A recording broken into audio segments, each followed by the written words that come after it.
Aziz yurtdoshlar, dasturlarimiz davom etadi. Barchangizga a'lo kayfiyat hamrohligini tilab qolamiz. Yuqorida bilasizmi sahifasini tomosha qildik va aynan ushbu sahifa orqali bilmagan ma'lumotlarimizga ega bo'ldik va bilgan ma'lumotlarimizni yana bir kera mustahkamlab oldik. Ta'kidlash joiz, Shahzod aynan 1-noyabrdan 30-noyabrgacha butun mamlakatimiz bo'ylab favqulodda vaziyatlar profilaktikasi oyligi bo'lib o'tmoqda. Albatta, aynan shu oylik doirasida turli targ'ibot tadbirlari ham tashkil etilmoqda. Albatta, favqulodda vaziyatlar boshqarmasi tomonidan olib borilayotgan targ'ibot tadbirlari 7 yoshdan 70 yoshgacha bo'lgan insonlarni, yurtdoshlarimizni qamrab olgan desak, hech ham adashmagan bo'lamiz va bugun biz studiyamizda aynan ushbu oylik doirasida is gazidan zaharlanish, favqulodda vaziyatlarda o'zi qanday harakat qilish kerak, yong'indan o'sha aziyat chekmaslik uchun, uning talofatlaridan chekinish uchun qanday harakatlarni amalga oshirish kerak borasida aynan bilimlarni oshirib borayotgan bu gal biz kichkintoylarimizni taklif etganmiz. O'zi har gal favqulodda vaziyatlar bo'lganda kattalar nima qilishni juda yaxshi bilishadi. Lekin bu masalada aynan bolajonlarni ham bu yo'nalishdagi bilimlarni oshirib borishda juda ham ko'plab targ'ibot ishlari amalga oshirilmoqda. Va shu maqsadda bugun kichkintoylar bizning studiyamizda. Ularni tanishtirib o'tadigan bo'lsak, Mavjudaxon Musinova va Mavluda Halimvalar bizning bugungi suhbatdoshlarimiz. Assalomu alaykum bolajonlar. Assalomu alaykum. Xush ko'rdik sizni studiyamizda. Rahmat. Kayfiyatlar qanaqa? Yaxshimi? Yaxshi keldinglarmi? Yaxshi. Xo'p, endi bugun sizlar uchun bir kichik imtihon desak ham bo'ladi va bugun sizlar tomonidan aytiladigan ma'lumotlar o'zingiz tengi yoshlar uchun bir yaxshi ma'lumotlar, targ'ibot sifatida qabul qilishadi degan umiddamiz.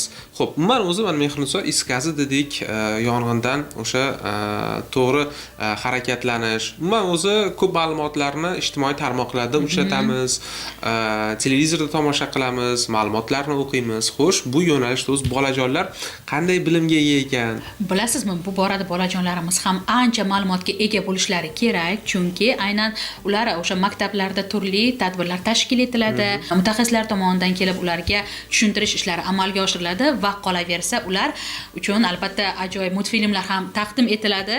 Shahzod va aynan bu multfilmlar orqali ham, o'sha videoroliklar orqali ham ular ancha ma'lumotlarga ega bo'lishgan. Buni aynan suhbatimiz orqali bilib olishimiz ham mumkin yana bir kera. Zo'r. Umuman o'zi is gazi bu qanaqa bo'ladi va is gazidan o'zi rangi bormi? Rangi bormi? Ko'rinishi qanaqa? Keling, shularni bolajonlardan so'rab olamiz. Nima dedingiz? Kim javob beradi? Xo'p. Is gazi nima? U rangi bormi? U yeb bo'ladimi yoki qanaqa bo'ladi? Hidla bo'ladimi? Xushbo'ymaydi? Is gazi rangsiz, hidsiz, zaharli gaz. Juda ham zo'r. Xo'p, umuman o'zi is gazidan zaharlanmaslik uchun, uni oldini olish uchun avvalosi nimalar qilishimiz kerak? Qish boshlanmasidan pechka mo'ralarini tozalash kerak. Yanachi? Yana nima qilish kerak o'sha? Nimalarga e'tibor qaratish kerak is gazidan zaharlanmaslik uchun? Xo'sh, keling, yaxshisi xonada is gazi tarqashni boshladi. Biz buni sezib qoldik va birinchi bo'lib qaysi ishni qilishimiz kerak? Qanday holatni, qaysi vazifalarni bajarishimiz kerak? Darhol kattalarga xabar beramiz. Deraza oynalarni ochib qo'yamiz. O'zimiz va do'stlarimizni ko'chaga olib chiqamiz. Chiroqni yoqmaymiz. Agar chiroq yoqilgan bo'lsa, o'chirmaymiz. Agar o'chirilgan bo'lsa, uni yoqmaymiz. Juda to'g'ri. Juda ham to'g'ri. Xo'p, endi navbatdagi o'sha suhbatdoshimizga savol bilan yuzlanmoqchiman. Yong'in nima ekanligini bilasizmi siz? Yong'in nima? U o'yinchoqmi? Yong'in bu narsalarning yonishi. Xo'p, agarda yong'in bo'lganda biz birinchi bo'lib qaysi harakatlarni amalga oshirishimiz kerak? Nima qilishimiz kerak? Biz o'nkiga telefon qilishimiz kerak. Keyinchi? Keyin g'o'latachani olib, burnimizni yopamiz, nafas olamiz, emaklab eshik tomon boramiz. Eshik issiq bo'lsa agar ketmaymiz, issiq bo'lmasa agar ketamiz, issiq bo'lganga suv tomon boramiz, kattalarni kutib, amyokda nafas olamiz. Juda ham zo'r. Sizga bu ma'lumotlarni kim aytdi? Dadam.